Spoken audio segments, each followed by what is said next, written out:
The Benjamin Dixon Show is only possible with listener support.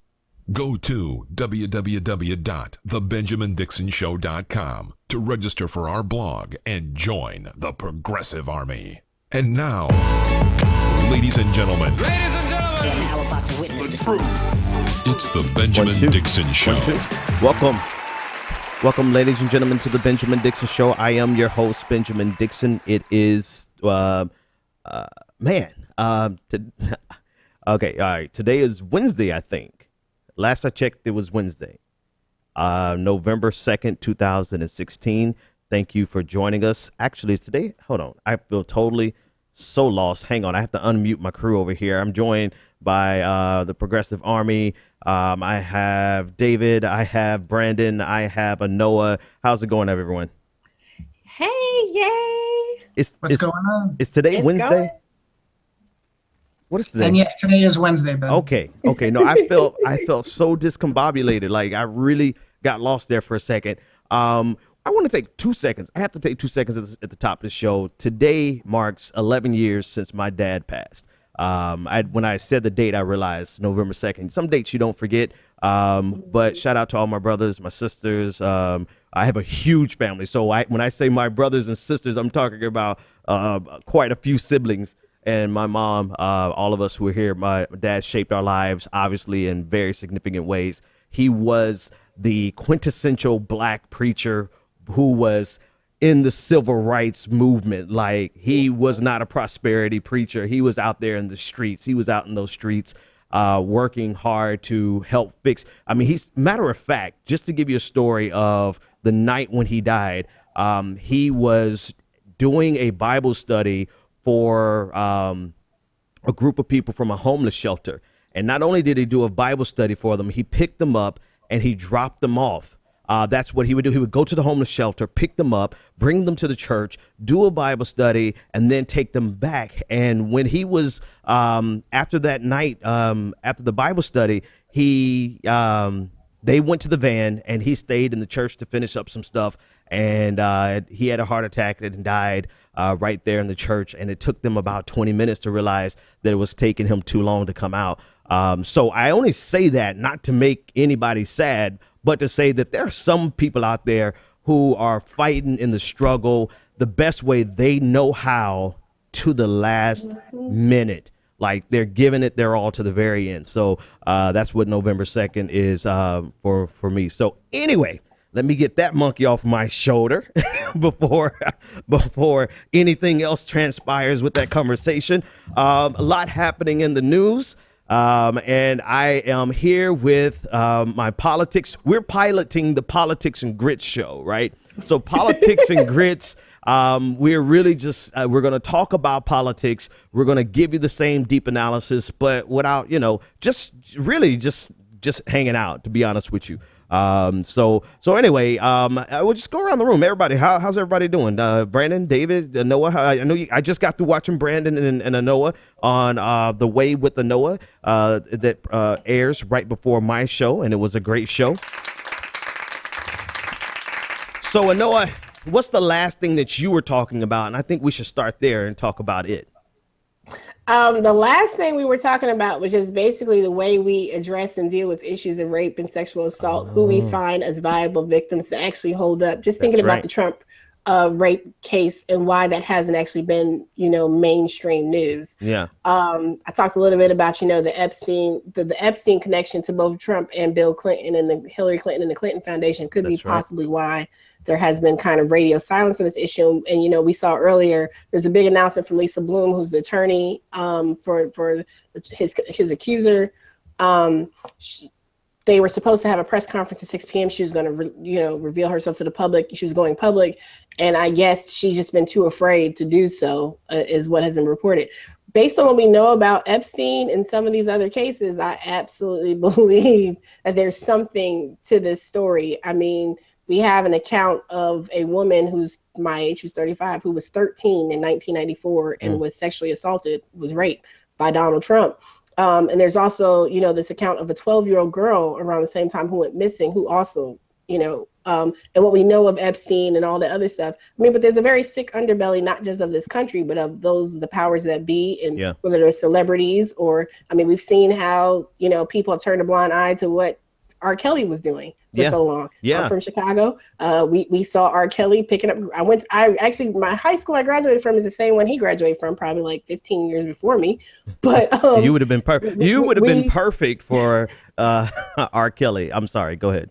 But that was the thing though. The accounts he would troll during lunch periods. He would troll during off-campus lunch, and that's just what people saw happening. And so Brandon, one of the last points that was made was Brandon was just talking about how there's this very we talk about what you said, white heteronormative way of thinking about rape, really upper class, this assumption of who's a valuable person to fight for. Because when we're thinking about these young women, even when you think about prostitutes who are underage, when you think about sex trafficking, there's so much demonization, there's so much criminalization of people who are being taken advantage of sexually, because they don't fit a certain group that's worth our protection from a mainstream society standpoint. That's the part that that's the last thing I heard before I had to switch over and start my show was Brandon. That's pretty much where we ended off at. Brandon, your argument that this is kind of a byproduct of, so actually let me put it in context of what happened today. So today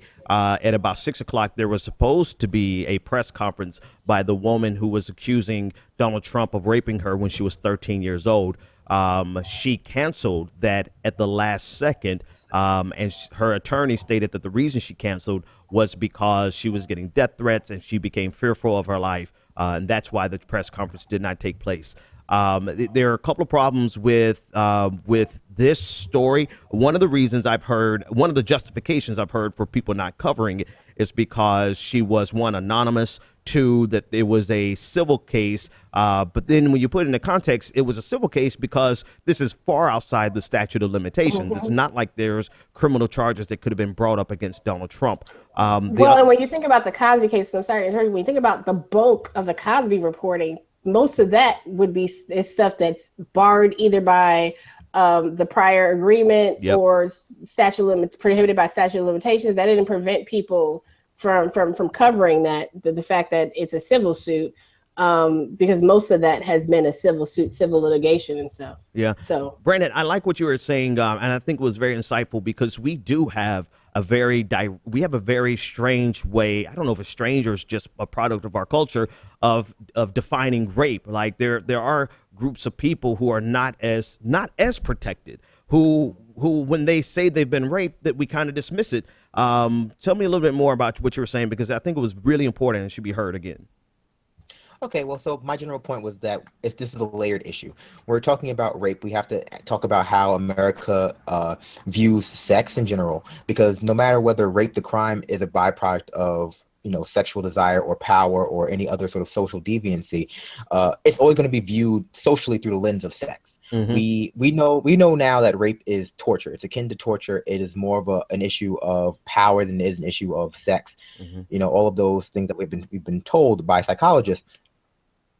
But when we talk about what makes a compelling sort of rape narrative, like what makes a compelling victim, what makes a compelling, a legitimate victim, I hate saying legitimate and we talk about this, but for lack of a better word, what makes a legitimate victim, what makes a legitimate perpetrator who can be condemned, what we're talking about a lot of times is who do we value most and whose story is the apple cart. So, and actually, what story? Go ahead, finish that thought.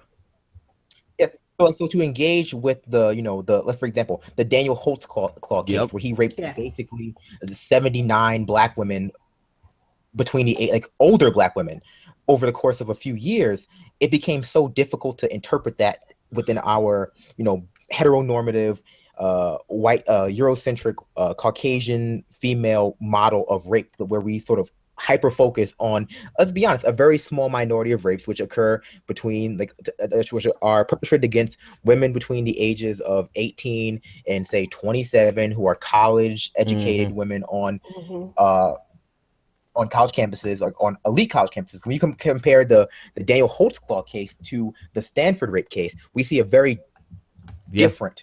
We see a very different sort of media reaction. We see a very different. Biden didn't talk about the Daniel Holtzclaw case. We see it and my argument is that society does not have a problem with valuing white female sexuality. We've had people killed in the South over protecting white female purity. We have religions designed to protect white female purity. The first movie was about white female purity and the dangers that white female purity faces from the other. What we do have a problem with is engaging with the sexuality and the viability of sexuality of non-heteronormative, non-white females. So let me jump in there real quick.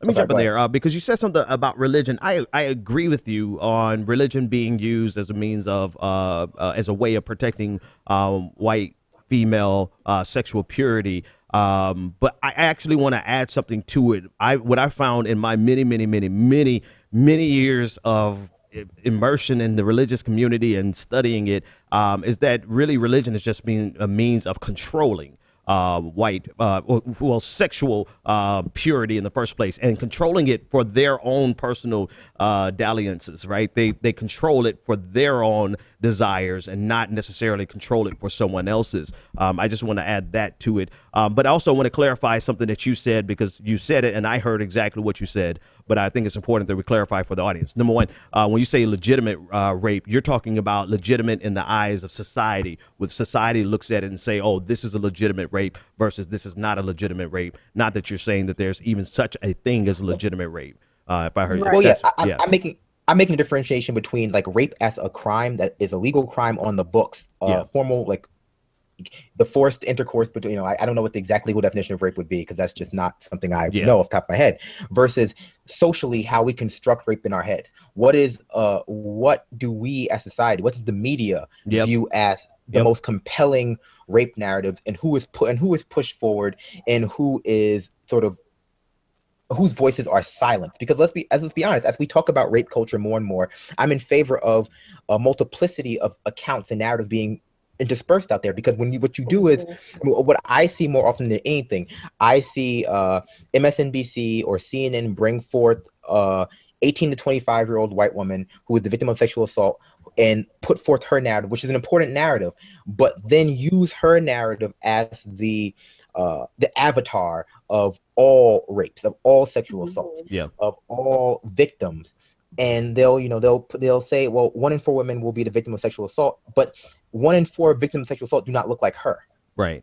Let me jump in there. Let me jump in here, because I want to bring it full circle to what the events that transpired today, and this cloud that's hanging over the entire election, because it's like we can't go a day, or not even a day, a few hours without some type of sexual deviancy being involved in this national election, right? This is on the highest levels of American power, and we're seeing it just saturated from the top to bottom of this entire campaign. One of the things that bother me today, though, is really this equivalency that's being drawn between Donald Trump's rape allegations, or not even just his rape allegations, but his admission to groping women, drawing some equivalency between that and Hillary Clinton's emails. And I'm like, there are a lot of things that you should be disgusted with Hillary Clinton on, such that you don't have to you don't have to belittle sexual assault down to being the same as someone who tried to be sneaky with her email server and try to, this overreach in terms of just trying to make this wash away this thing with Donald Trump really has gone a step too far.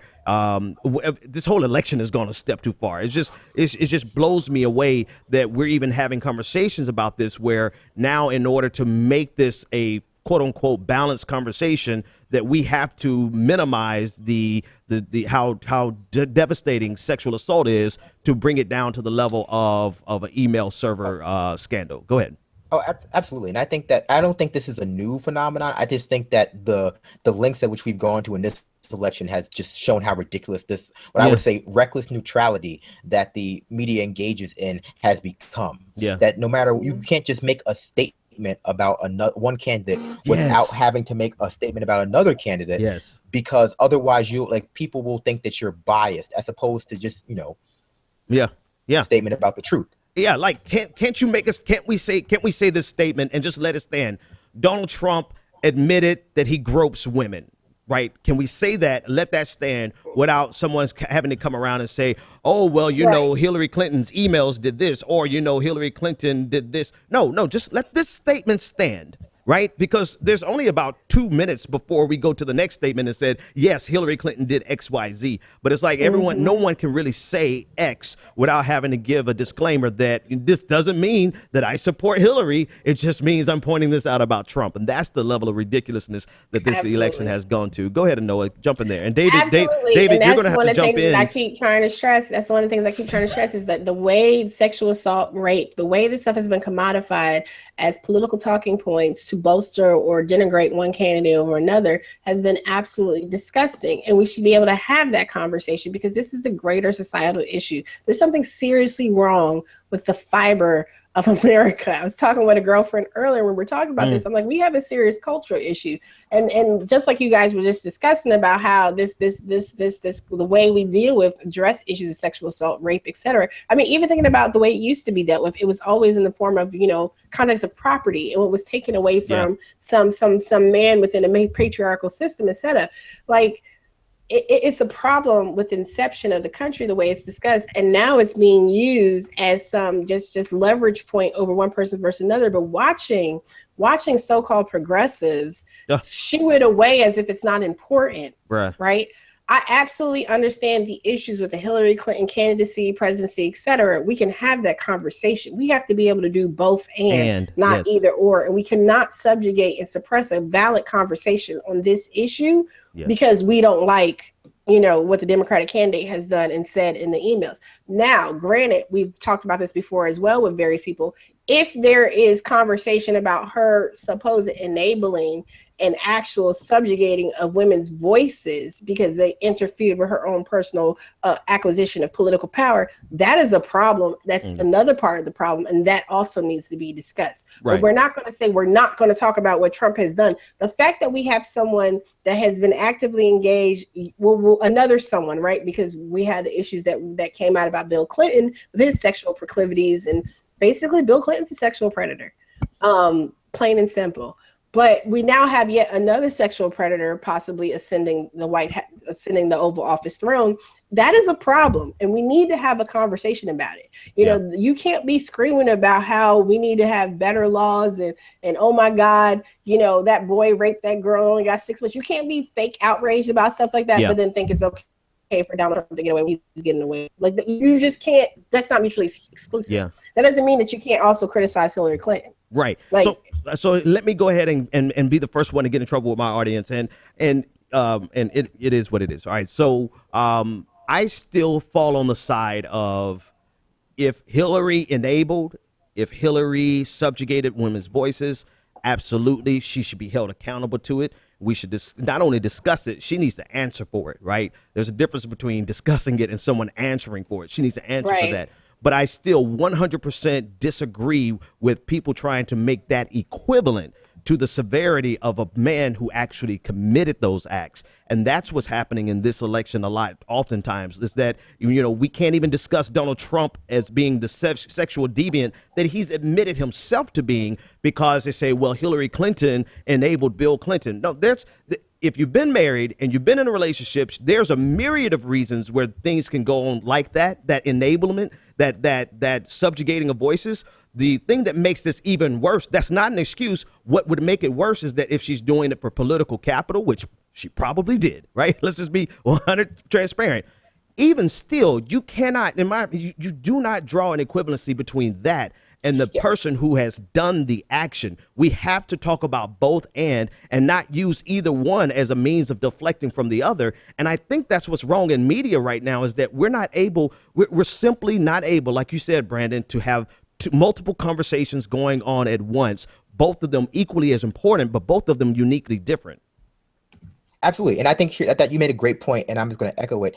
These are two disparate things that should not be compared to one another. And comparing to them one another devalues them. Yes. Because ultimately what you're doing is trying to figure out which sex crime is worse. Right. To speak to Clinton enabling, we would have to have a very long conversation in America, one that we're not able to have, about minorities oppressing other minorities. Because frankly, in America, we seem to have gone past that notion of intersectionality and power dynamics and standpoint feminism and all those other things that people claim to believe in. Because ultimately, Hillary Clinton gets a blank pass from all minority groups, from all racism, sex, and homophobia, simply by being a woman. Yeah. And so, so we're not, I don't know if we're ready to have the conversation about women oppressing other women or being the oppressed of, being the victim of a victim. Yeah. Yeah. Yeah. But ultimately, I agree. We should not be comparing. We should not be comparing sexual assaults. They should be treated as individual cases, because these are individuals whose lives were ruined by another individual. Right. Right. I would take it back to. Go ahead, David. I would take it back to just full circle and just make the point that we're not even having this conversation, except for on the show right now, and maybe a few other random moments where it actually is brought up and dove into shallow ways. We're not even broaching the topic, because all we're stuck on is crooked Hillary and never Trump. Pervert Trump. Yeah. Just the names and the mud that we can sling. So this election's just been a complete and utter waste. Yeah. The general, at least. Let me tell you, man. Because we're not having any conversations. Right. Let me tell you something. And that's absolutely what happened. Go ahead, Ben. I was saying, let me tell you something. This election has been such a farce that after this election, I don't know if I'm going to take 2 weeks off, a month off, but when we come back from taking a small respite, we're coming back with shenanigans and tomfoolery. Yes, tomfoolery in the context of really deep conversations, right? Because this you're going to need an enema to get all the shit that you got in this election out of you. Because this is really, we have gone so far into the realm of absurdity that I was honestly dreading even hearing the issue of the rape victim today, because of just how far down. It's like, how far down can these two candidates drag America? And I was like, somebody sent it to me, and I'm like, this is going into the ninth circle of Dante's hell. Like we're going deeper and deeper into a shitstorm of stupidity and vulgarity and just things that I've never seen in my lifetime. Yes, they've been here in America before, so I'm not acting like this is new, but in my lifetime, this is the most insane election I have ever seen. And and it's a shame. It's a shame that people even have to feel this way, because this woman's voice should be heard. But at the same time, I'm dreading it, because I'm like, this is just taking us so much further down a path of insanity, thanks to our two most unpopular candidates that we've ever seen, and I think in at least 2 generations, Hillary Clinton and Donald Trump. Somebody get the last word, and we're going to shift gears and talk about Lil Wayne. It's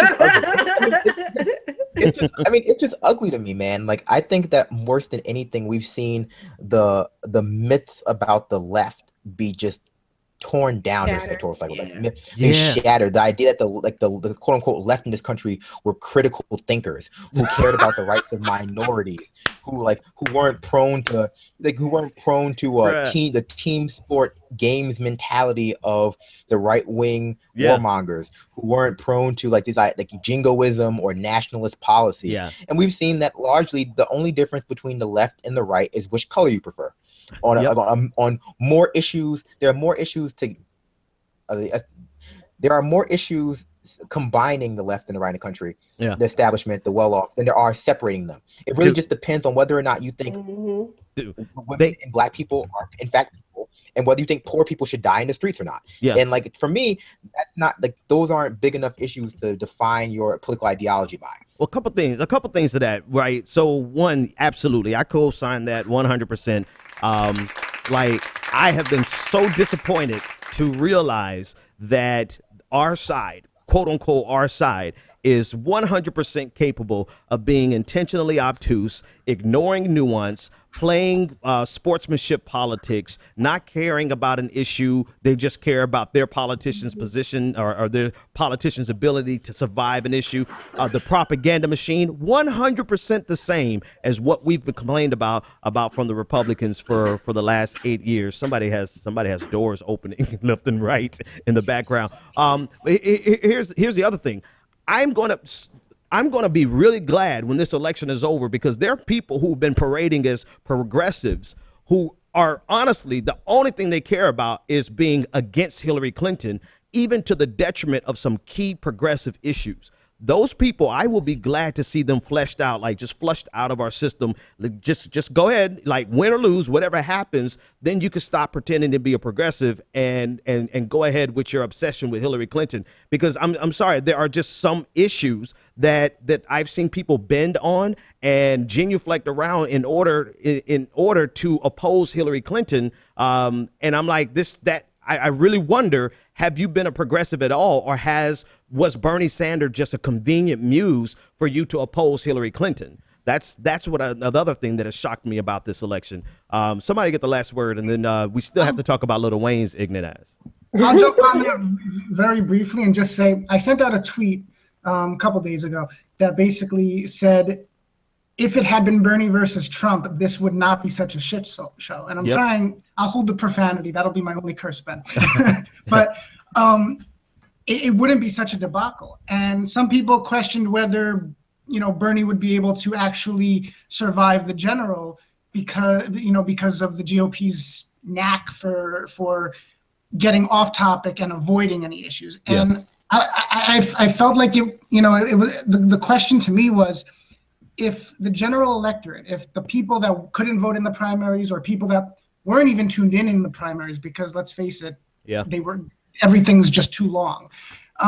If those that weren't tuned in and the independents that can vote now, if they were faced with Trump, who's just completely void of substance, versus a Bernie Sanders who refuses to talk anything other than substance and policy. Yeah.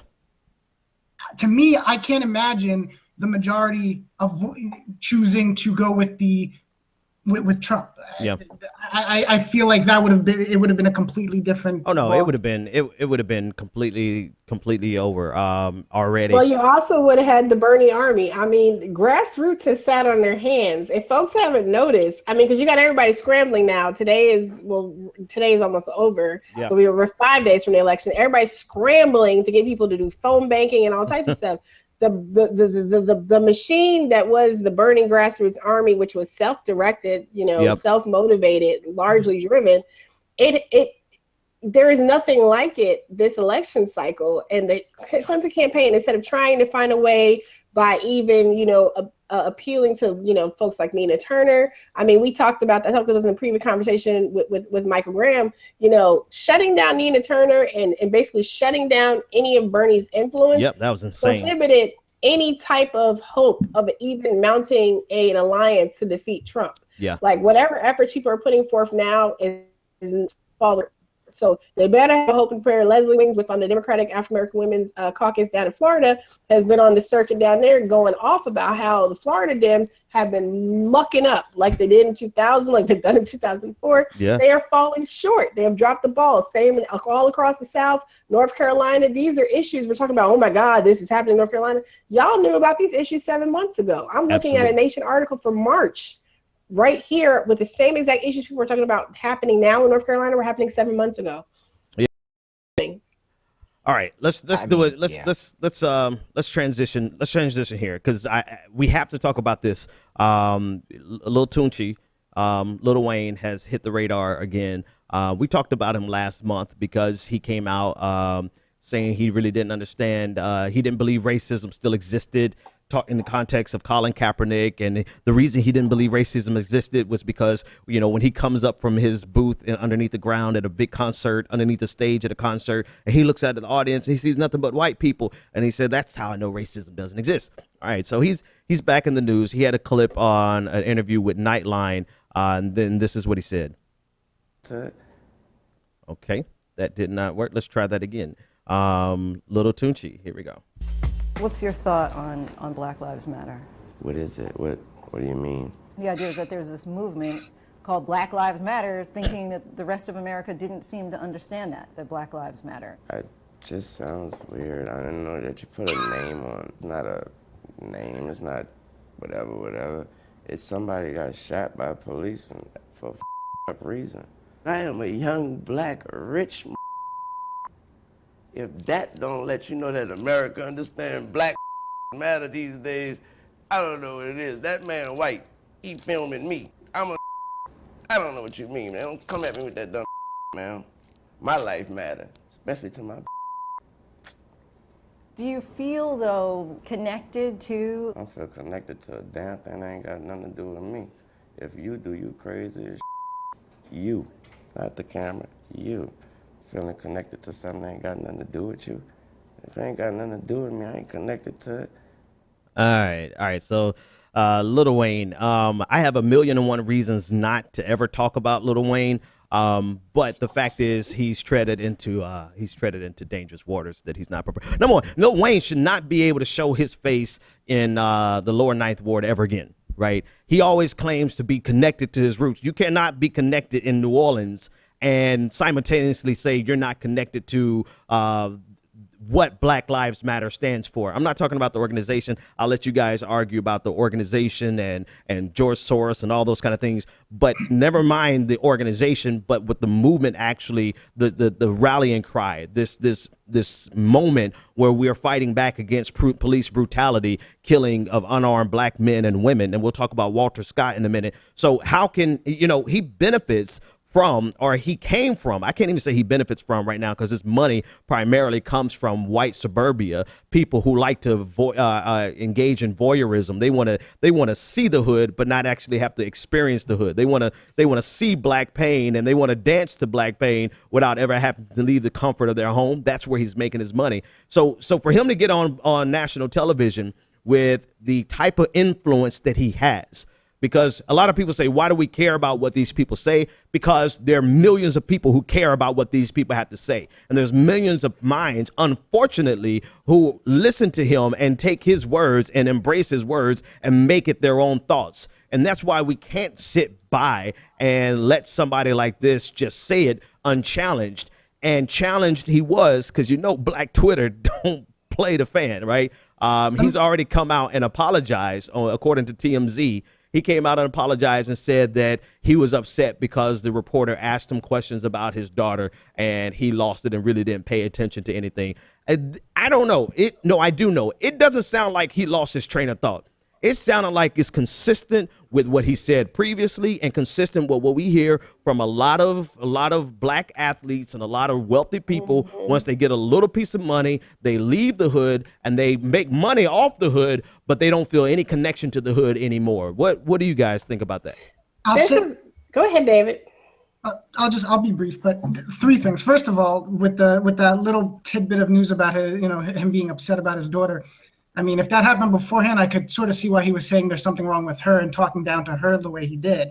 But aside from that, his people need to make sure that he's not interviewing when he's high, because there is no doubt in my mind that man was not sober. I mean, he's never sober. But aside from that, you should, and that's no excuse. He said what he said, and you can't just say it's the drugs talking, but you shouldn't be doing interviews like it's a setup. It's a setup for failure in general. Hey, but you know what they say though, David? The truth comes out when you're drunk. I was going to say, I know that that's why I said it's no excuse. Yeah. But, I mean, damn. Yeah. Just like the one thing he was right on to some degree, and it's sad, but he was right, is his money makes him important. He does matter. Not in the not in the context that he was trying to make it seem, but because he has money, because he has celebrity, that's why he gets the attention that he does. And it goes to your point about the fact that someone with his impact, he needs to be careful, or anybody in that role needs to be careful. Well, he does. He David. does matter for the simple fact that people will listen to what he says. David, I have to give you an applause there, David. I mean, not that you don't say good things all the time, but actually, you just actually nicely wrap that around to a class critique, right? We love class critiques around here, and Lil Wayne is a victim of his money, because at this point he believes that he's somebody because he has money, right? He believes that he's important because he got cash and he got white people working for him, and perhaps in America that's all you need. Maybe that's the transcendent factor in America, because of course Oprah Winfrey's life, matters, but there's so many more of us, right? We're talking about less than 0.5% of African Americans who even attain enough wealth to even be considered important in that fashion. And so, of course, for Lil Wayne, he's important because he has money to make people think he's important, while the rest of us and the people he made money, where he came from, the Ninth Ward, the rest of us, he's just not even connected to. Go ahead, Anoa. Well, this is also the problem of we're worried about celebrity endorsements and what celebrities think, as if somehow somebody being famous means that their opinion is more valuable, going along with what David was just saying. Like, I mean, we've seen it happening in this election cycle. Ooh, Jennifer Lopez is saying, or Alfie Woodard is saying, or whatever. I mean, even though they're giving, better statements than Lil Wayne about the issue of Black Lives Matter, but at the same time, while celebrities who are actually knowledgeable and engaged on the issue can lend awesome voice and power to issues, like we've seen with Jesse Williams, Harry Belafonte, there are activists who are celebrities, right? But just asking random celebrities what they think and feel and having them speak on stuff, it actually does a disservice to issues and movements and actual intellectual development in this country. And this is a big reason why I'm really not in favor of worrying about celebrities and endorsements and things like that, because I really do feel like it taints and erodes the conversation, because they do have such a huge platform. So if you do have someone saying that this is not a big issue, or vote for this person, or follow this thing, or whatever, I mean, you'll have a whole host of issues and commentary that's not even being addressed, because we're worrying about what some, TV star or some dried up rapper that hasn't released an actual album and I don't know how long says. I mean, he's no Killer Mike. So, I mean, go ahead, Brandon. I want you to jump in here. Well, I mean, I think that the biggest problem with stuff like this, because Lil Wayne, I don't take anything. I don't get my political acumen from Lil Wayne. I don't get my opinion from Lil Wayne. I get my dance music from Lil Wayne. I get my dance music from Lil Wayne circa 2004 when he was still part of Cash Money Millionaires. But the problem becomes that when you make statements like this as a popular Black person, it allows white people to speak their own racism through your voice. It allows the racist white to, to come out of to express their opinions through your voice, and then cloak their own racism in the voice of a minority and say, well, no, that's what Lil Wayne thinks. It's like, well, why are you repeating it? Why are you think you're in? But his statement about the fact that white people are the main purchasers of his music reminds me of of a lyric from another rap song by the Flatbush Zombies, one of my favorite rap groups out there right now. They also do a lot of drugs, so it's not just a drug thing. Where one of the rappers says, I was a fan of Black music before I was a fan of Black people. And that's just it. We have a country where people have confused, I feel like a better voyeurism and consumerism with empathy, where they feel as though they know the plight of Black people because they heard a song or they've heard it in interview with LeBron James, or that they feel like they know Black people. We still live in a very segregated country. We still live in a country where 1 in 3 and 4 people or white people do not have a Black friend. And so for a lot of people, this is their exposure to Black people. This is their exposure to Black culture. And that's unfortunate. Let me play this. This is and I hope I can play at least 30 seconds of this without YouTube cutting us off. But this is really, I get the argument of a lot of people who are like, why do we even care? Why do we even talk about it? Well, we don't really care. It's when people put them on a platform for us to hear the stupid stuff that comes out of their mouth. But well, anyway, I'll let this guy speak for himself. Yeah, man, they would. But I'm like, For real, why you care so much what the Dixie Chicks say? It's not like they political scientists or nothing. They just bitches, they can sing good. You know what I mean? Stop worshiping celebrities so much. Just don't pay attention. I remember right around September 11th, Ja Rule was on MTV. That's what they said. We got Ja Rule on the phone. Let's see what Ja's thoughts are on this tragedy. Who gives a fuck what Ja Rule thinks at a time like this, nigga? This is ridiculous. All right, that's enough. That's enough. All right. Anyway, that's the truth. We really don't care what these people have to say. So I would just say to the reporter, who I think the journalist, she did a good job, right? It was she dealing with a moron like Lil Wayne. I'm not knocking her, but ultimately, Nightline, like, why would you even ask Lil Wayne this question? And I guess some people actually care. Go ahead.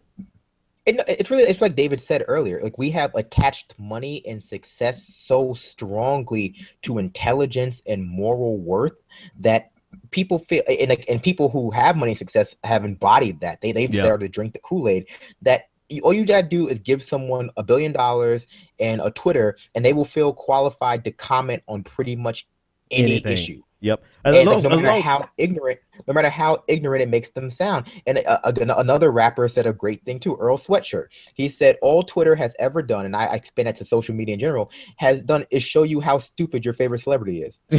That's all it has done. All Twitter has really done is show you just how dumb and ignorant the people you used to look up to are. Yeah. And let me grab this caller real quick. Caller, you've been so patient. You're live on the air. What's your name, comment, and or question? Hey, Brandon and Bryce. Hey, Bryce, what's happening, man? What's on your mind? Hey, David, Brandon, everybody, what's going on? So the Wayne situation is kind of sad and wild because a couple of years ago, he wasn't saying this type of tune. Like, years ago, he was coming after Bush and talking about the issues, and now he's flipped the script.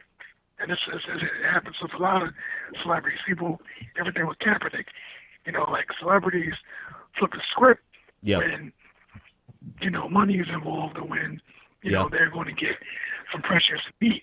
And especially us as black people, when we do it, it's really sad because it's like you're making things worse and you're proving certain points.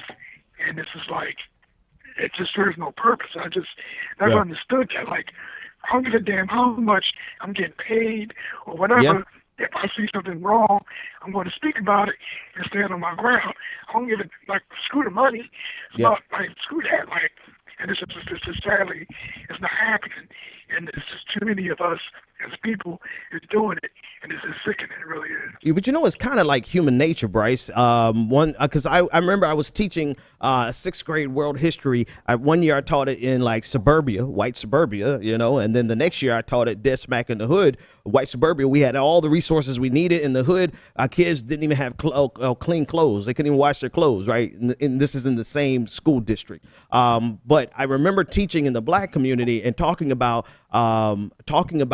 taxes and talking about helping your brother and how what happens when you get over a certain threshold of wealth. I asked the class, I said, when you get your money, are you going to turn around and help somebody else out? Or do you feel like it's your responsibility to help somebody else out? And when I tell you, I would say it was half and half. Half the class said absolutely. The other half said hell no, they would not. And it just shows you like it's just kind of ingrained, right? I think it's a part of fighting to get out of poverty. And this is why the black community and poor communities in general, right? Just poverty in general is very lucrative because you always have people so hungry to get out of poverty that they're willing to do anything, and that usually makes them vulnerable to charlatans who are ready to take everything from them, from their talent, from their physicality, from their knowledge. Everything that they have is commodified and then packaged up and sold to people who have money. And that's exactly what hip hop is. You have a bunch of hungry, young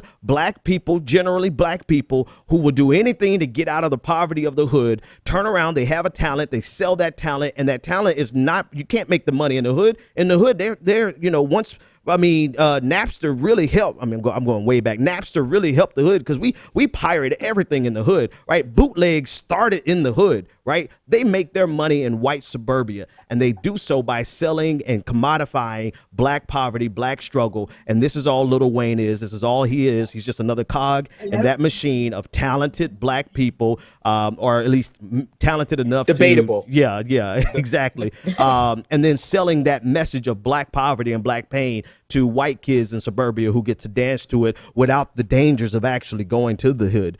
Go ahead, Brandon, or Noah, one of you guys. Well, I was going to say on the flip side, a similar purveyor of the black troop, the black poverty pain, Politicians. you better, ain't nothing wrong troop, is President Barry. Yep. You know, you can go get you a taco so you can go vote. And you know, the black vote ain't as tight as I need it to be. So y'all got to make it happen. Get information. Like, I'm so sick and tired of my president trying to use and abuse. And I'm sick and tired of. There's a lot of people out there who are doing the same thing, using and abusing. Sorry to segue here, but like, I just want to get this in. There are people who keep invoking the names of ancestors. You know, you got when you got neoliberals talking about Fannie Lou Hamer and what she went through, huh? Fannie Lou Hamer ain't go through what she went through so that we could elect Hillary Clinton. You was a lie. You is a lie. Satan, you is a liar, and the truth is not in you. Stop that. Stop that foolishness. It's not. Ida B. Wells wasn't fighting and grinding and writing and doing everything she was doing as a suffragist, as an anti-lynch, activist. Like, that was not happening for us to elect Hillary Clinton. You a lie. It's funny. Go ahead. It's just the manipulation, but I see the same thing. We have people like Lil Wayne who do manipulate, a certain conversation and a certain imagery because it's profitable and that's how they're making a living. We see the same thing with our black president and many black politicians as well. They're packaging and allowing a certain perspective to exist because that's how they make their bread and butter and that's how they exercise their influence. And here we are in an election cycle where we're being told that you have to vote this way because you have to prevent racism and white supremacy, whereas all these people are active participants in maintaining a system that enables white supremacy to not only exist, but to flourish and to flourish in a way where it's very insidious and at times seemingly non-existent. I mean, we spent 8 years people telling us that America was post-racial. Yeah. Speaking of, actually, let me play this. I'm going to take this caller. I want to play this last clip of Lil Wayne. This is him being utterly confused, I guess, is the best way to describe it. He's really going to say whatever is most convenient for him to say for what, this is what you do. When something's popular, you talk about it. This is Lil Wayne. Here we go. We are black America. Black Lives Matter.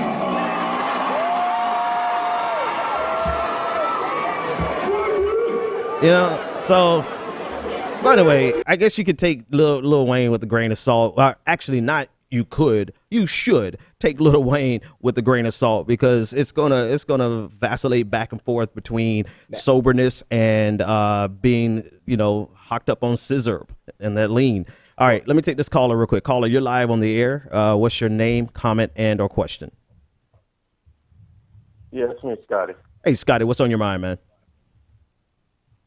Nothing much. I grew up, I'm 31 now, just turned 31, and I grew up on stuff like Wu-Tang, Tribe, Dillard. Yep. So, I mean, I've listened to a wide range of hip-hop, right?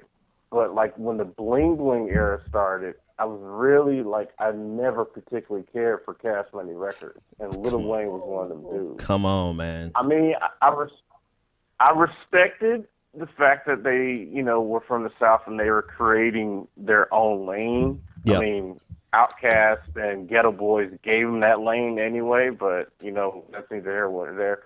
I've been cool with Lil Wayne ever since the Emmett Till lyric.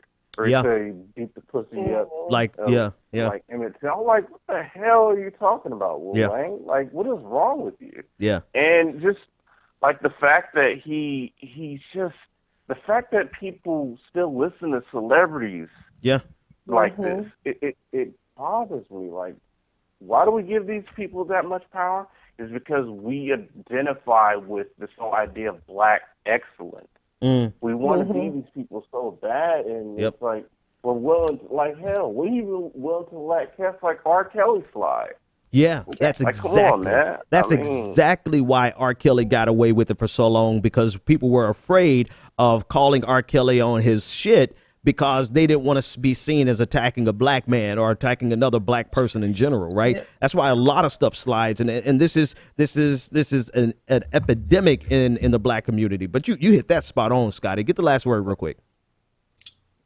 And it's just like you said, it really becomes where you got a lot of people in poverty that want to get out so bad that they're willing to do or say anything just to hold on to what they believe is their wealth. Yeah. You know what I'm saying? And they're trapped by it. But that's all I got to say. Man, thanks for the call, Scotty. Nobody makes capitalism run better than poor people. Poor people make capitalism run brilliantly, because we have to consume just to live, but then two, once we get a dime, we are always trying to think of how we can get out, and we'll do just about anything to get out of a certain level of poverty. And that means, even if it means selling our voice, which was at one time a radical voice, we'll sell it. I mean, we see it in the media today. Some of the people who have been the most problematic in the media have at one time, sundry times before, been very prolific in their critique of the problems in the system. But that dollar got so good to them that they had to turn around and they changed their entire song. So I think people who come out of poverty, we are very prone to making this system run even more efficiently, to the detriment of other people in poverty. Go ahead, Brandon. You're about to say something. Yeah, I just want to make a point. I think that you made a great point, and Wayne touched on something important about how he. Me now? Yeah, I can hear you now. Go for it. Yeah. So I think you touched on a good point. Lil Wayne made an interesting point when he was talking about himself, and that is, it's so hard to have cohesive mobilization amongst racial groups, amongst poor groups under a capitalist mode of thought, especially a neoliberal mode of thought, because we're taught to be in competition with one another. Yep. We see each other as competition for our own success. We've been alienated from one another.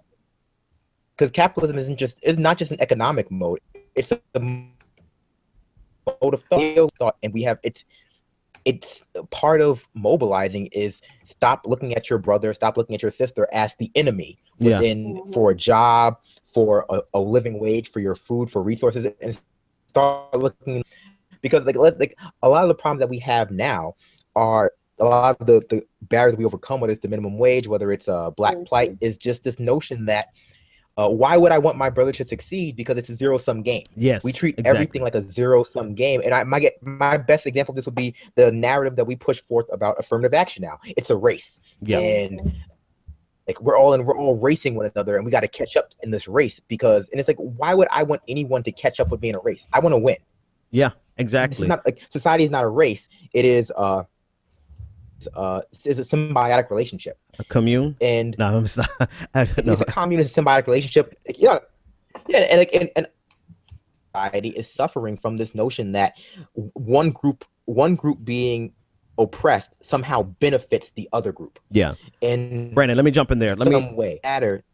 Yeah. Sorry, No, I want to jump in there only because we're running short on time. We may have to go over time a little bit. And I guess that's okay, because I did shortchange you guys yesterday. Man, I had me an old man nap today. I came home and at 7, picked up my wife and got everybody settled in, and had me an old man nap between 6 and 7. And it was like, so I don't mind going long, but there's like 3 more stories that we have to cover that I want to get to before we do run out of time. So, speaking of the systems that are enabled, that are, even our elected politicians, our black elected politicians are continuing and furthering this issue out of Iowa, where you had, I believe his name was Michael Scott Green, who ambushed 2 police officers and killed them. Now, I don't want to minimize death at any term. Right. So but I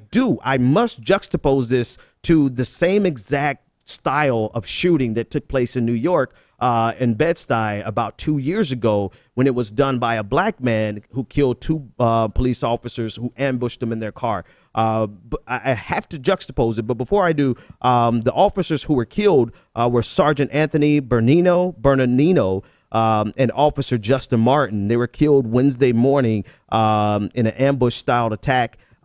This man, Scott Michael Green, 46, has identified himself with many white nationalist movements, white racist sympathies. And I have a picture here of him here. You'll see it on your screen at a sporting event waving the Confederate flag. So this is the gentleman who killed two police officers today. And it's sad because, one, lives were lost unnecessarily, very tragically, right? It is, but it's also sad because we're not really hearing much coverage over this. And I know it's mainly because, or possibly because, the election is sucking all the oxygen out of the room. But I do know for a fact, had this been a black man who killed two white police officers, everything would have stopped. Everything would have stopped, and this would have been political fodder for Donald Trump and for the right in America, and Hillary Clinton would have nicely tried to appease both sides and making meaningless statements. But I do know, had this been a black man, this would be all over the news all day, every day, because that's what they did in New York with two officers who were killed in a very similar fashion. And it just speaks volumes to the fact that even with the death of police officers, as much as Blue Lives Matter tries to act like they care, they really have their own perceived narrative of what's the acceptable type of police death that they are going to rally behind, right? They're not going to rally behind and champion police officers over a killing by a white nationalist. They're only going to love police officers when they are killed by black people.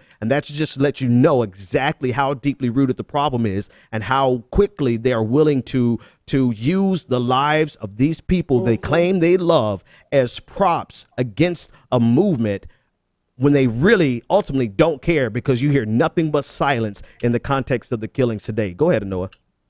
Yeah, definitely. I actually saw people earlier we're blaming Black Lives Matter somehow for this even happening. Let's just take that for a moment. How are you, like I know people were like, where's the Blue Lives Matter crew is awfully quiet because they're using the Black Lives Matter hashtag to discuss this issue. Like, how the hell are you blaming Black Lives Matters groups when the #1 population that murders police officers, white men in America, murdered a police officer? Like, that conversation, and this goes back to some of what we were talking about earlier about how you've had this continued proliferation and growth of these white nationalist groups, these white militia groups in America that see the government and agents of the government, including police officers, as the problem, as a force for them to fight and take out and take down, that this does not get addressed, it does not get handled and dealt with appropriately. But herein lies, the actual underlying problem. And we do have these Blue Lives Matter type people who are silent on these issues. It's the same thing with the All Lives Matter crew, right? Yep. When white people are murdered by the police, they're like, well, nobody's talking about it. They only talk about when it's black people killed by the police, but it's like, why aren't you mad about it? Like they don't have a real valid criticism. And when things like this happens, it really brings that to light. But the other issue, I mean, I was just amazed that he was taken alive. Come on, man. Amazed. It was just so many different aspects of what happened. And I think when you talk about the incident that happened in Brooklyn, I think it was basically almost 2 years ago, because it was in December. It was after the Kai Gurley murder. Somewhere around there. And the two cops were murdered in their patrol car. And I really do think that they were dragging out people from Baltimore. They were accusing some type of wild conspiracy. And there's an active movement of people arming themselves, not just to patrol election sites, but to actually take over and wage war against institutions and our government. And this is documented. This exists. I mean, the Bundy Ranch standoff and what happened in Oregon, that's not just some anomaly. You know what I'm saying? Like, that is a very cogent entity in this country. And, the feds and everybody else are just, whatever. Yeah. I mean, it's a problem. It is a huge problem, and it exposes itself whenever people are. I take death and the murder and the unnecessary death of people very, very seriously. And so I'm not one of those people. I am the last person who's going to celebrate the death of anybody, right? But it's so sad that in these instances, they can't even bring themselves to talk about it inside of its own frame, right? The framing of this tragedy is someone who hates the institutions of America, and they view America as illegitimate, particularly because of, I mean, we can go back to the roots of the Civil War, right? They really believe. They still believe in the Confederacy. They still believe in their right to overthrow the government, and they still believe it based on their animus towards minorities in America, right? But they can't have a conversation. When I say they, Blue Lives Matter, All Lives Matter are completely inept and incapable of having a conversation about the importance of police lives whenever they're killed by white people. They just can't do it, and they think that we can't talk about black lives when they're killed by black people, but every weekend in Chicago, there's some type of protest, there's some type of action. There are people who are speaking out, black and white, who are out there fighting against the black on black crime. They're out there doing it. I'm just wondering, where are the people who are talking about this? Where are all these white people who are concerned with white lives, with blue lives, and their all lives at events like this? They're silent. They're mum because they don't have anything to say. All right, I'll let any one of you guys get the last word, and we're going to shift gears. All right, I'll take silence as we've said about. Okay, speaking about more racial tension and more racial problems, right? It's kind of real out here in the field, right? So I'm putting some pictures on your screen of a historically black church that was burned down overnight, and the justification. Well, on the side of the building, you can see it has "Vote Trump." Now, because I view, and here's a third picture, because I view everything through the lens of skepticism. My first, and I'll be honest with you, you can hate me if you want. My first reaction was, what white person was really dumb enough to put "Vote Trump" on there to implicate themselves, right? It kind of reminded me of when all these white people who paint Black Lives Matter at the scene of a crime trying to implicate Black Lives Matter. But black folks, we're not that stupid, y'all. We know how to, we can get away with some stuff when we want to. So that was my first gut reaction. But just the conversations around this really kind of underscore the violence itself. Right. The narrative that's been spun around this, the conversations online around this kind of actually makes the case that this is not only done by white people, but by alt-right Trump supporters. But it furthers the problem in the first place, where we are in this place that is anything but post-racial. We're in this weird space where it's the expectation should be, the expectation of black people is that everything should be okay, right? They look at black people and think we have nothing to complain about. Simultaneously, they're burning down not just churches, but the lives of black people. They're burning down the lives of black communities. They're eviscerating black wealth, right? Black existence is in trouble in America on the average, right? But simultaneously, they're telling us to be quiet. And that's exactly what's happening with this church situation, right? The church situation is whether or not this was done by somebody who expressly wanted to say vote for Trump. The situation is one where it's really silencing a deeper problem for the sake of pretending like everything is okay. I want to get you guys' thought on that. Well, I mean, I think it's selective pattern recognition. I think people want to find the patterns in all these police shootings and somehow make them fit this narrative that black people hate police just instinctively because they're animals, but they refuse to see the pattern of violence directed towards black communities by other communities within America. They just don't want to acknowledge that racism still exists, because to acknowledge racism is to, against the 60s, we've done nothing but go backwards. Like since the moment schools were anything but resegregate them. You're breaking up. It is what it is. Oh, yeah, sorry. we're gonna have to get get you on a hard line because you were saying some good stuff. Try it one more time. Let's see if we can get. Oh, Brandon is like me in the early days. Go ahead, Anoa. He had to punch out. He's going to try it again. No, but he had a really great point about how, you know, we get so caught up in, oh, we won this one battle or whatever, and this is somehow a victory, and it's not something that we actually have to fight for. I'm about to snitch on myself here. I love watching Married at First Sight, and one of the things that was said on the show is that, like, with marriage, you got to fight for it. Like, it's work. Like, okay, it's not just, oh, we're married and everything's perfect and that's it.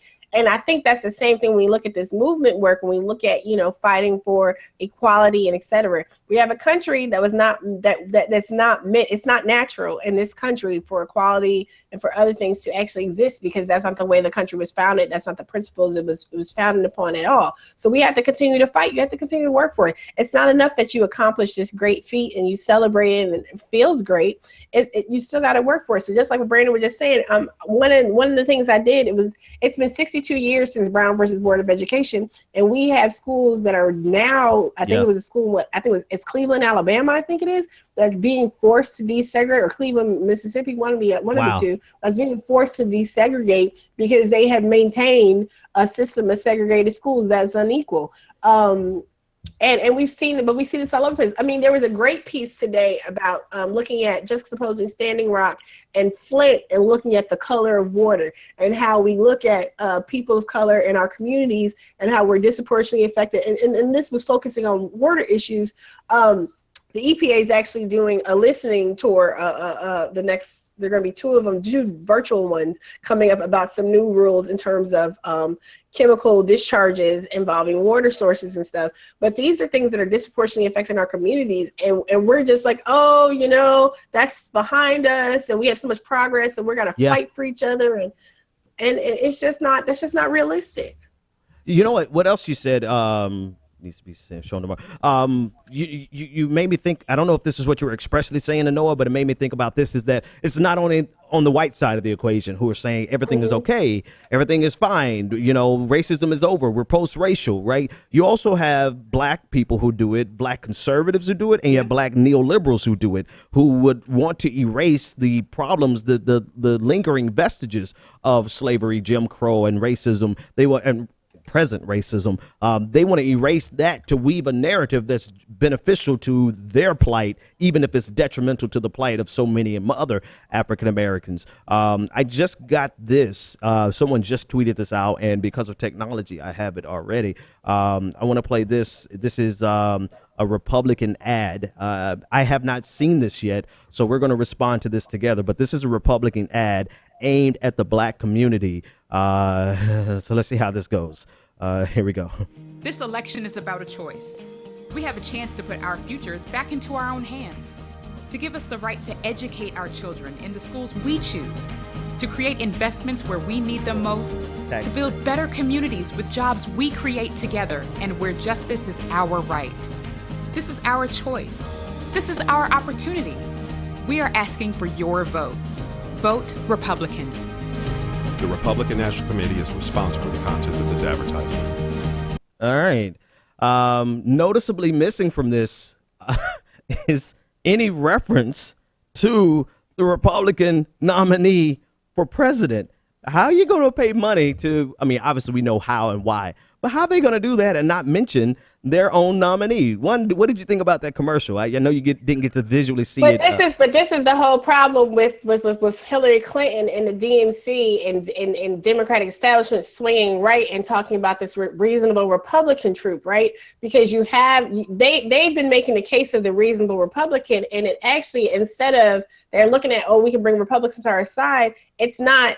All it is bringing people to not vote for Donald Trump, right? Because they're able to distinguish and not mention him at all. Yep. And we have commercials being run by the Clinton campaign. I have seen most of the commercials I've seen are either just flat out anti-Trump, or they're Republicans talking about why they're voting for her. Not that they're actually going to support down ballot candidates, not that they're not going to vote for Republican down ballot candidates at all. And that's exactly what this is doing. This is aimed at people focusing on all those other races without having mentioned as an election cycle at all.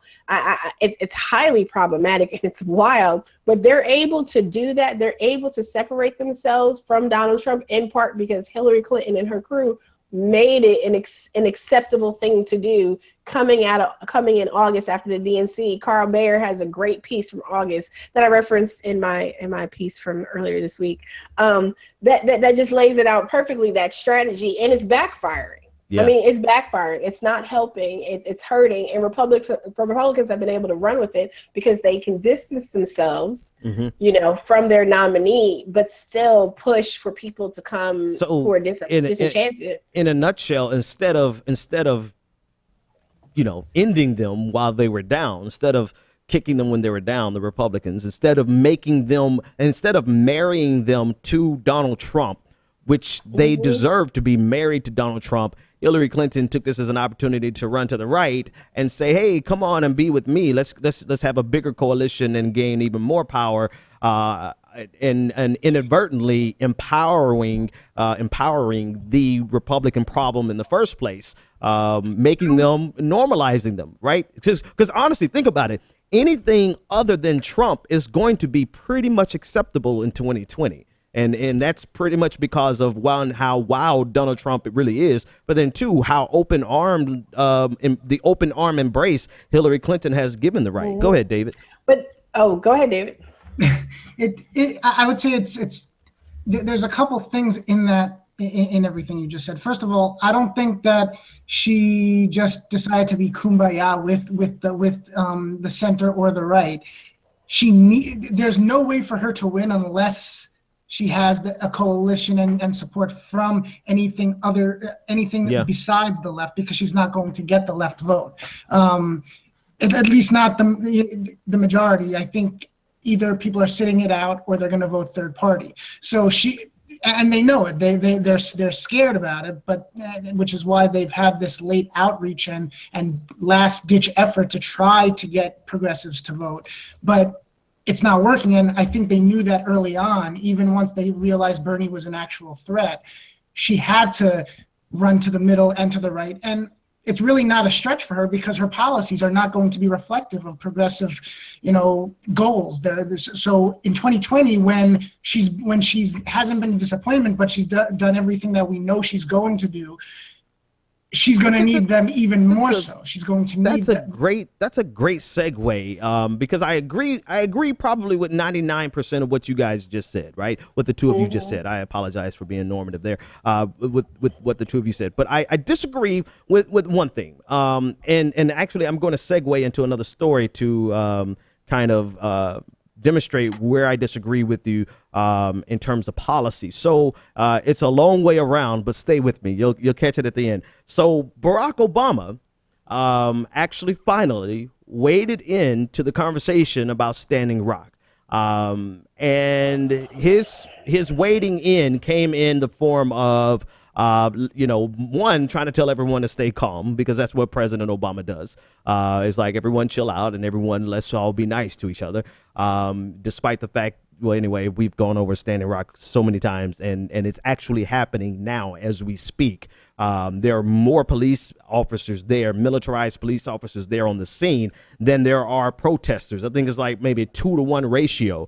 The snipers that they have out there, the Humvees that they have out there to suppress this movement.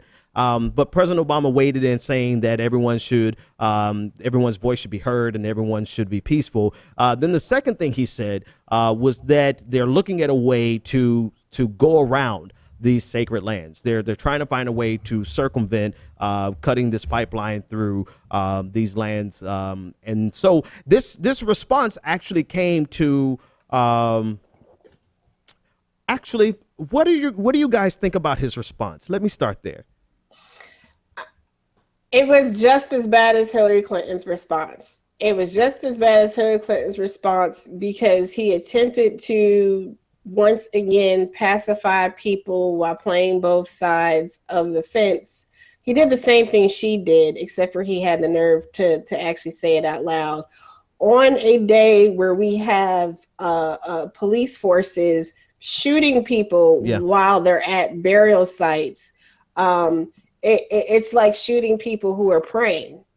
It's low, it's disgusting. And what's happening, I mean, this you have the Democrats, you have President Obama, you have Hillary Clinton, they continue to treat this stuff as if it's, two equal sides that just need to sit down and work things out reasonably. We are way past that point. Also, this whole thing about making sure that we relocate or looking into what the possibilities are and letting this play out. The pipeline was already relocated, right? This was not the original path of the pipeline. Mm-hmm. The original path of the pipeline took it near Bismarck, where a predominantly white community, out of concerns for the water source, had it objected, and it was relocated to the path that it is on now. Mm-hmm. Now we have all this opposition. When First Peoples rise up, it's a problem.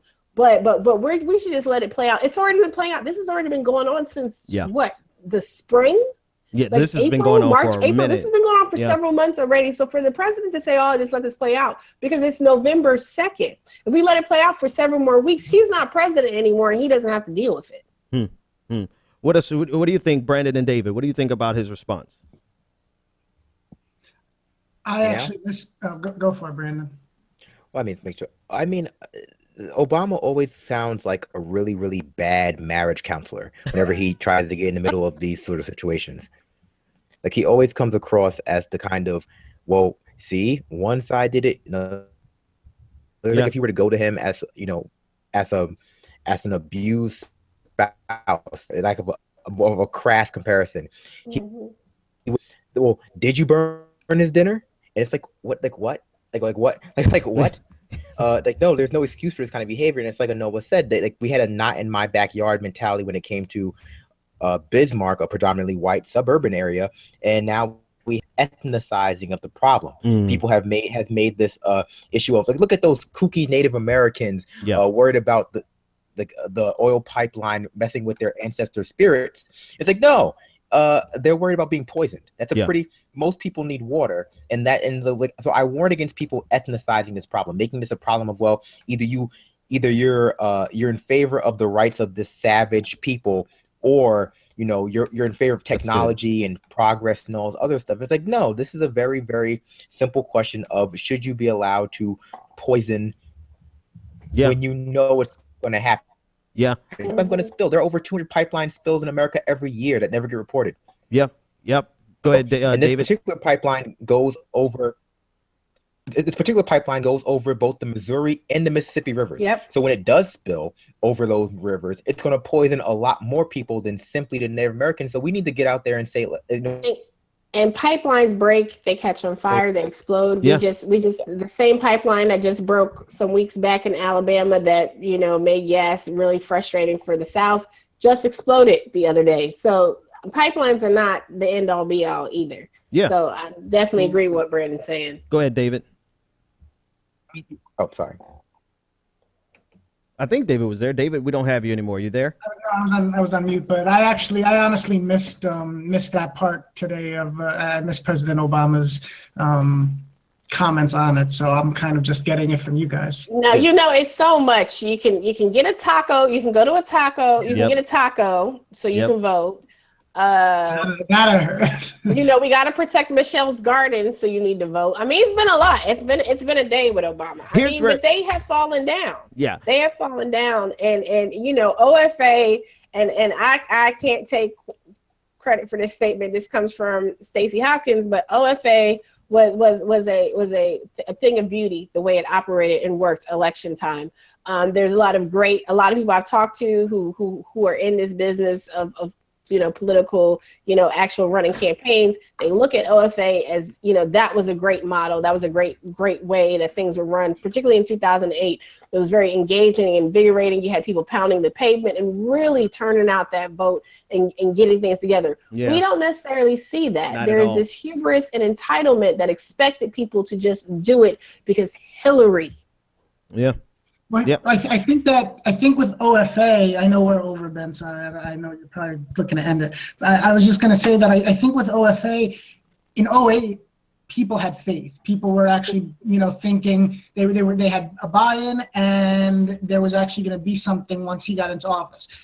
And I wouldn't say that he just told people to screw off, but Bernie does have a point when he said, as soon as Obama was off, the feeling of everything overall changed, and it wasn't the same in 2012. And I think what we saw this time around with progressives, whether it be those supporting Jill or those supporting Bernie, I think that people just decide to take it into their own hands. If they want to see anything happening, they've got to do it on their own. We have to do it on our own. It's not, you can't be putting your faith into an organization that's asking you to jump on with them.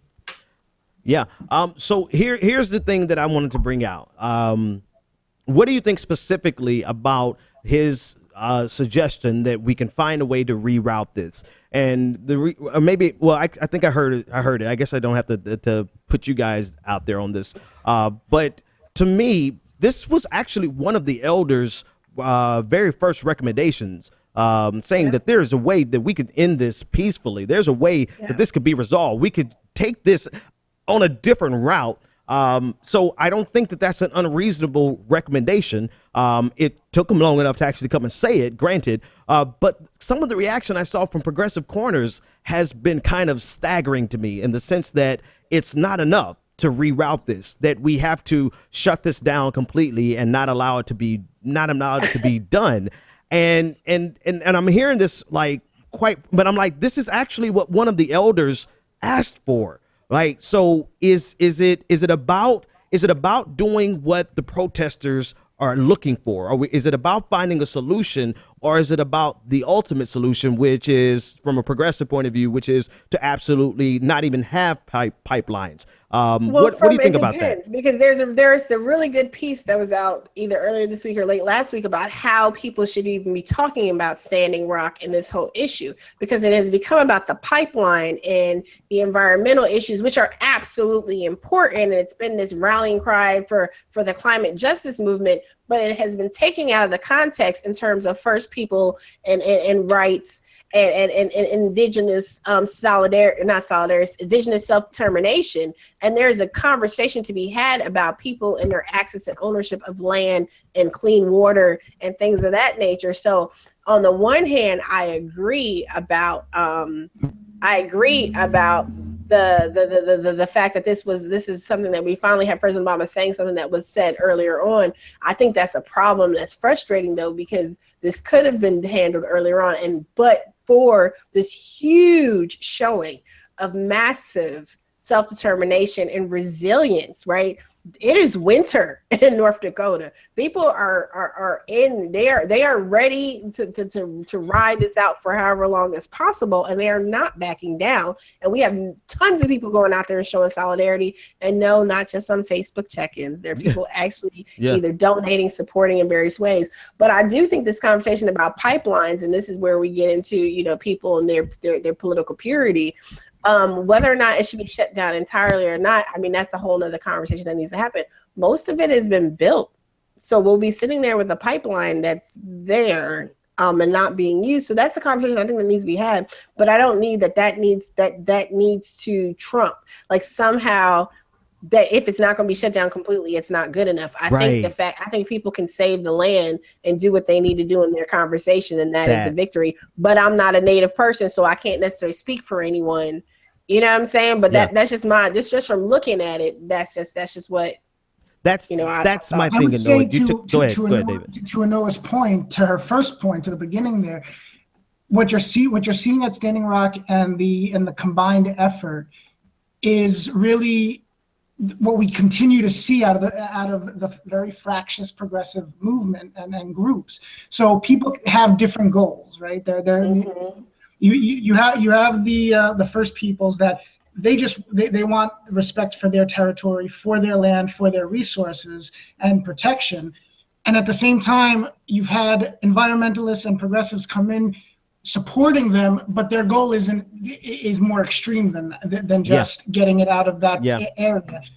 We don't want it at all. And the coalition can be effective. It's a matter of if the compromise, if you can reach one goal together. That's really the friction that you're seeing. And that dovetails back to, I'm sorry, go ahead, Brandon, get that last word.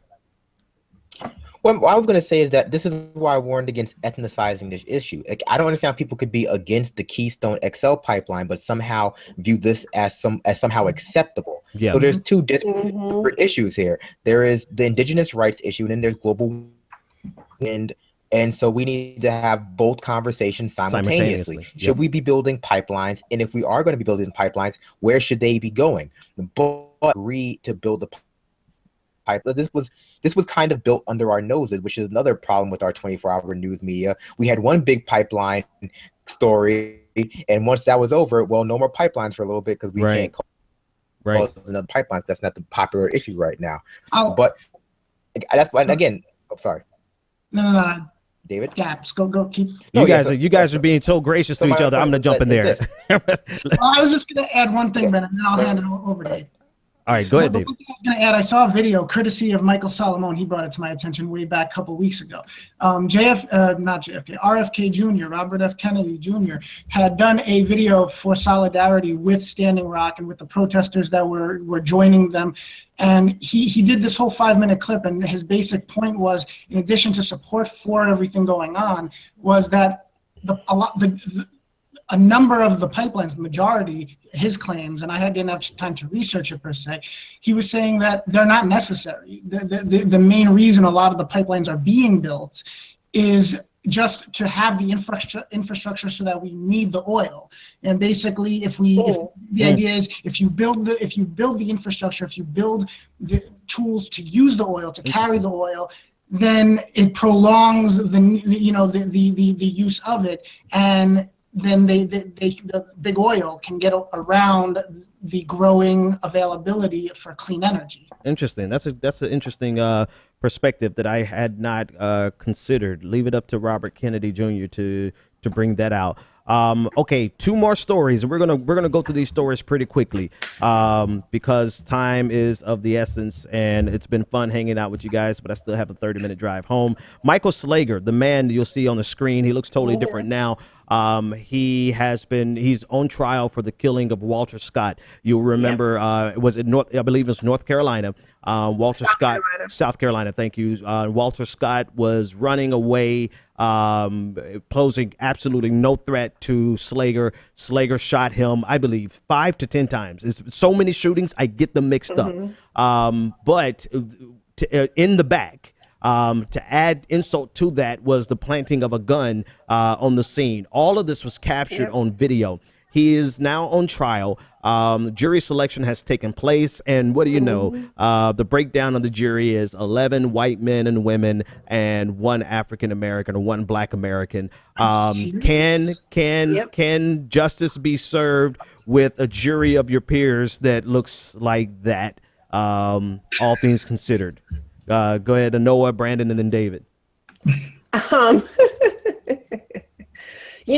of the issues that was raised, this was actually just a Supreme Court case that just came down about jury selection. This is the case that just came out like a couple months ago, where about racial bias in jury selection, right? And it was I think it was a death penalty case was the case. It's a Batson. Is it Batson? I think it's Batson versus Kentucky. Or I could be getting my cases mixed up. Forgive me, everybody. It's late, and I haven't had a cite case law in a while. But no. Sorry. This case is the Supreme Court just. Batson versus Kentucky is the older case. But go ahead. It's the older case. It's Foster v. Chapman. I think it is, right? Okay. I think it's a new case. I'm sorry. It's late. But anyway, but one of the things they did look at was in terms of how you can have preemptive strikes of for any reason. And one of the things they looked at in the Supreme Court in this recent case was the fact that preemptive strikes are being used to just completely, remove any representation in a jury. And arguably, you say a jury of someone's peers and a jury of the defendant's peers, not necessarily the victim's peers, but at the same time, if race is not supposed to be an issue, right? Race should not be a permissible factor in determining these cases. So a jury of the peers should be a representative pooling of the actual community itself. And the fact that I think even of the alternates, it's only like one or two. There are no Hispanic people on the jury, even though there were some that were available in the pool as well. So there is some cause of concern. The defense attorney, the lead defense attorney, has said that he worries about the ability of his client to have a fair trial. They did try to get the charges dismissed recently. He did say that they were concerned they weren't going to move for a change of venue like what happened in the Rodney King trial, taking y'all way back 25-ish years or so. They moved the Rodney King trial to some white suburb way far away from where it happened because of the seeming the feeling that a white jury in that community would be sympathetic, and they were. We saw that with the result. I mean, you could argue the same thing with a white jury, predominantly white jury in this instance. I mean, we'll see what happens and how the case. I mean, if the prosecution makes their case, it maybe won't even matter. Considering the damning evidence that exists, but we'll see how that turns out. Brandon and then David, give me let's do 30 seconds each. Anoa took all your time. Go ahead. I'm so sorry. But you're right. Good points though. Good point. Go ahead, David. At least he's going to trial. Yeah, that's something. At least he's going to trial. True. I mean, that's more than we get for most people. And he's been in jail too. Yeah, and he didn't get bail. Right. Wow. The proliferation that tape was incredibly damning because we know that it's illegal to shoot a fleeing suspect. That's not nothing you can do. Good thing he's at least here's we're making slow progress. That's a big hurdle. Like, yes, he's going to trial. Yes, we see the footage. Yes, we see the evidence. But this jury still has the capacity to ignore all of that. And that really is dependent on their framing of the incident. This case has a potential of being explosive only because we have the footage. And then two, now they have a jury that could look at this and say that Slager had a reason, Slager had the reason to be fearful, or they could turn this to be into a fiasco. And that to me is really, really terrifying when you consider the evidence is so overwhelming. But it's not about the video. It's about the eyes that are going to be making the decision of what they see in that video. David, get the last word on that. And then we have one more quick story because it's this coming in tonight. There's a lot happening tonight. I just find it it's not even shocking or amazing, but pathetic. And it goes without saying, but I find it pathetic that the justice system doesn't even try, and I'm referring right now to the jury selection that you described. Yeah. I mean, it's known that the justice system's not perfect. It'll never be perfect because there's really no such thing as perfect in any facet of whatever you're talking about. But I find the lack of effort and the lack of true a true attempt, at least one black person.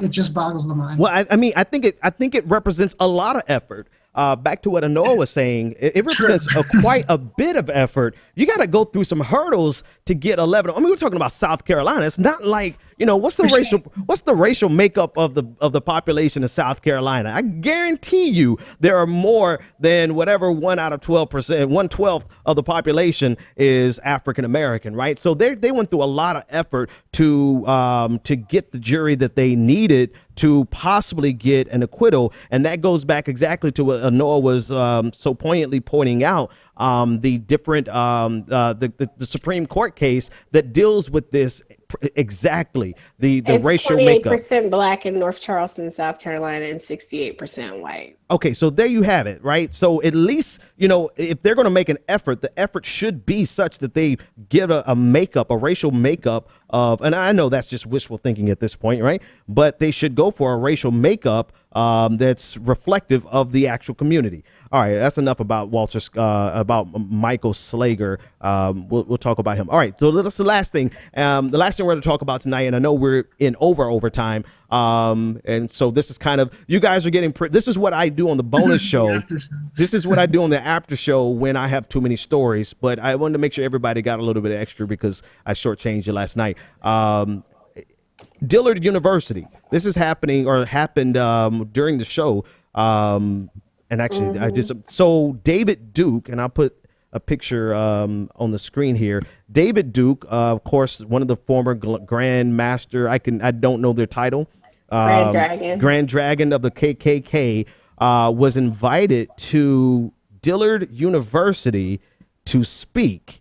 And of course, Dillard University was not having it. Dillard University is a historically black college and university. And so this actually caused quite the police had to respond with pepper spray. I'm going to play some video here so that you can see what was happening. USA, no Duke, no KKK, no fascist USA. No Duke, no KKK, no fascist USA.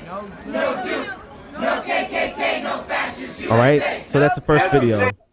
Here's the second video of where things actually devolved and got pretty rowdy.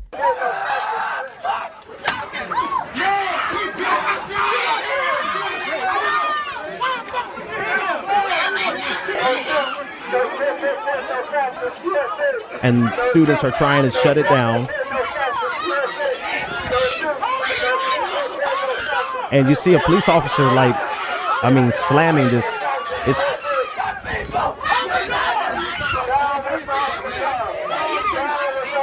So that's what's going on. They ultimately dispersed the crowd using pepper spray. So, wow. I don't know whose bright idea. This conversation is not in the context of safe spaces, right? So just don't even think about that. But that was a funny tweet online about how they were creating a safe space for white hate monger David Duke at a HBCU. They were trying to, but who thought it was a good idea? Like, for real, who thought it was a good idea to have David Duke go to a HBCU? I'm thinking about them bringing David Duke to Bethune-Cookman in Daytona Beach. Man, we would shut it down. One, because we don't. I think it goes to this idea that you have to have a balance. Like, are we required to give voice to white supremacy? Are we required? The answer is no. Hell no. We are not required to give voice to white supremacy. We're not required to give voice to white nationalism and fascism. And we do have the right to oppose it vehemently. And I just don't know what would be the reasoning behind bringing him to Dillard. What does he have to say that's of any value for the advancement of students? What do you guys think? I think there is. Go ahead, Brandon. I think there is value in understanding the way in which people like him think. I think that there's value in understanding because he does represent a large portion of American society who either explicitly thinks like he does or implicitly thinks like he does. And so do I think he should have been invited to a historically black university or a college or no, God, no. Whose dumb ass idea was that?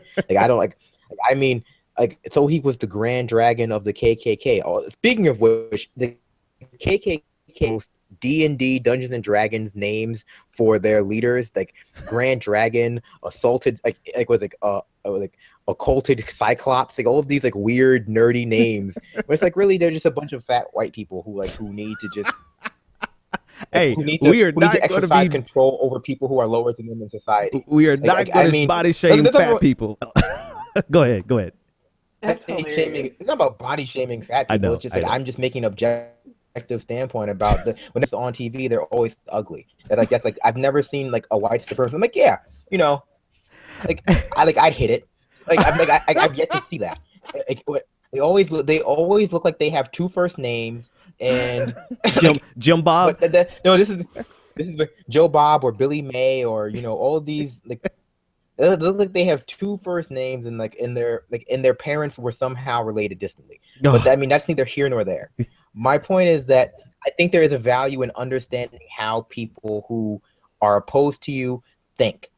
Because it helps you understand, But I know how they think. I know how they think. There are enough books to read about what they think. There's enough footage of them on YouTube. If I want to know what the Klan thinks, I just go to YouTube and look at John Paul Jones's videos or go to Alex Jones's videos, and I can really find out what people like that think. I don't really. at what point do we say, shut the hell up? You don't have any, I don't want to care what you have to say. Like, it's so odd too having him sorry to cut you off, Brandon, but it's so odd when we talk about in this election cycle about the problem with legitimizing white supremacy and legitimizing these type of candidates, and then you invite him to an HBCU when you already know he has nothing to say, he has nothing to offer that is going to further any type of actual progressive, and not progressive in terms of progressive politics, but progressive as in moving forward commentary to actually help people in making the decision in terms of who to vote for. I mean, what's pretty good for the gander. So if there's a problem with talking about Donald Trump on a national, platform as a real candidate and legitimizing him, the same most definitely holds true for David Duke in his very long and disgusting history, not just in Louisiana, but nationwide. Like, I think the problem is because David Duke is who he is. And like Ben said, we don't need to listen to David Duke because David Duke ain't saying nothing new now that he hasn't said the last 20, 30, 40 years or however long it's been. Like, David Duke is an extremely polarizing figure. He exists. He's not like, Senator Byrd and allegedly had a reformation and, found Jesus and discovered black people weren't bad. He's the same asswad he was when I was a little kid. So there's nothing that he needs to say at a school that I'm sending my kids to that my grandparents may have went to that's going to justify. And for people to treat black student activists, right? We talk a lot about this election cycle, and I know we're over time and I'm almost done, but we talk a lot. I mean, this is so much like 66 to 68 all over again, 65 to 68, when you look at the youth activism, student activism that's been happening over the past few years. But when we have members of the police state basically attacking and inflicting violence on students to protect white supremacists, thinking about Bull Connor and George Wallace and the likes of those people, we're seeing that similar atmosphere come back around. Things happen in cycles, and you can't defeat and end cycles if you continue to allow bullshit to rise. What's most disturbing about this is this. Hang on one second, Brandon. Hang on, because I want to play one more video. Don't lose your thought. But what's most disturbing is about what you said. Now it's not the white police officers doing the protecting of white supremacy. You've got the black police officers doing the protection of the white supremacy, and here's the footage of it. Excellence through. Let black excellence through. Let black excellence through. Let black excellence through. Let black excellence through. Let black excellence through. Let black excellence through. Let black excellence. So they're making the chant, and I would say 3 out of 4 of the police officers there are African Americans. So now we are the newest extension of white supremacy. We are the ones doing it, and because there's a black face on it, everything must be okay. We're in a post-racist society because black people have the opportunity to be equally as racist to themselves as white people had previously. But you even saw that with the addition of black police officers and apartheid, toward the end era apartheid South Africa. Yep. So like I think about, just with Serafina, love Serafina, first and only play I've seen on Broadway as a little kid. Anyway, but people have been used ever since the plantation. Black people, we've been used as instruments of the white supremacist patriarchy against our own, and we're seeing it more and more happening today. Brandon, get the last word in there, and we're getting the hell out of here. Brandon. Well, I think this whole clip reveals something very, intrinsic about American society. The, this combined with the reaction to Colin Kaepernick and Jesse Williams, all these things. If you take one thing from all this stuff, is that speaking of safe space, America is just one big safe space for white supremacists. It's been that. These little pockets of resistance that people are forming at historically black colleges, within classrooms where, where the dominant narrative of the patriarchy is destabilized, and that's the big upsetting factor here. It's like it reveals something for this. Like it's like we have these people who are triggered when the notion that white male Christians are where they are because they deserve to be there. And our society has built institutions, like legitimate institutions that were legitimate to further this safe space of white supremacy. And it is what it is, that to the point in which we have white supremacists who feel comfortable going into what should be one of these bad historically black colleges. Like, oh, how come there are not any historically white colleges? Oh, spoiler alert! Every college that's not a historically black college is a historically white college. Well, that's just how it works. it's like that, Harvard. David. That's the. I'm sorry, that's the story here. That America is a one big safe space for patriarchy, for white males, for heteronormativity, et cetera, et cetera, et cetera. Well, David Duke thought he had something there. He thought he was going to go to the black school and teach them a thing or two, and ultimately, You get nothing. You lose. He was going to. Good day, sir. Sorry, That's last one thing. of my favorite movies. Last thing I'm gonna say. We get out of here. We're good. I'm gonna get everybody 30 seconds, 15 seconds to tell people where to find you and what's coming up next for you. 15 seconds. Go, Anoa. Catch me at The Way with Anoa, thewaywithanoa.com. Check me out on Patreon. And I'm on Wednesday nights now at 8 p.m. Go support her on Patreon. Every dollar counts. David, 15 seconds. Shoot. You can email me at david@progressivearmy.com, DKG3387 on Twitter. And I'm always around during any of the shows. All right. Brandon, 15 seconds. You got it. You can catch me on Twitter under the tag Pretty Bad Lefty, and on Thursdays on Project Sanity on the Benjamin Dixon channel. We're going through some reformatting right now. And I use OkCupid. I also use Tinder, but mostly. He said, "Come check him out on Tinder and OkCupid." You can check out me and my beautiful abs on Tinder if you want to. Oh, to be young. Oh, to be young. Sex god. Hey, oh, to be young. Okay. Anyway, coming up. I will be. Should I announce this, David, or should I hold it until it happens? I have a big interview coming up with someone we all really like. Tease it. Leave it for tomorrow. Okay, tomorrow. I'll tell you tomorrow who's coming up, but you're going to love this interview. The interview is coming up I'll tell you when it's going to air, but it's coming up really soon. And let's just say that they work for The Intercept. All right, guys, have a great weekend, and I will see you on weekend. See, my head is already gone. I'll see you tomorrow. And yeah, good night. The Benjamin Dixon Show is only possible with listener support. Go to www.thebenjamindixonshow.com to register for our blog, join the Progressive Army, and support The Benjamin Dixon Show. It's Ben Dixon! If you like this episode, be sure to share, like, and subscribe.